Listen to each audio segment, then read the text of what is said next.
Welcome to Not Milk Never Milk. Subscribe if you're lactose intolerant. In this video, I will show you how to make delicious biscuits at home. First, gather your ingredients.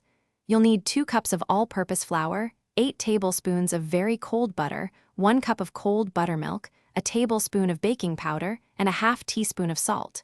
Having everything measured and ready makes the process much smoother. Cold ingredients are key for a flaky texture, especially the butter and buttermilk. Now, let's mix. In a large bowl, whisk together your flour, baking powder, and salt. Add the cold, cubed butter and cut it into the flour mixture using a pastry blender or your fingertips until it resembles coarse crumbs. Gradually pour in the cold buttermilk, mixing just until the dough comes together.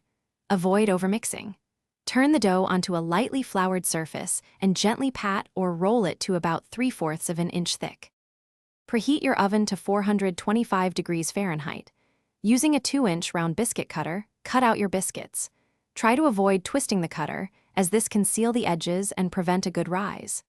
Place the cut biscuits on an ungreased baking sheet, allowing them to touch slightly. This helps them rise taller. Bake for 12 to 15 minutes, or until the tops are beautifully golden brown and they feel firm to the touch. Once baked, remove your biscuits from the oven and let them cool for just a few minutes on a wire rack. They are truly best enjoyed warm, straight from the oven. Serve them with your favorite toppings, whether that's a dollop of butter, some sweet jam, or a savory gravy.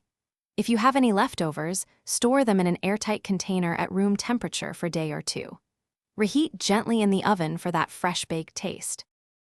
Thanks for watching. If this was helpful, leave a like and consider subscribing. See you next time.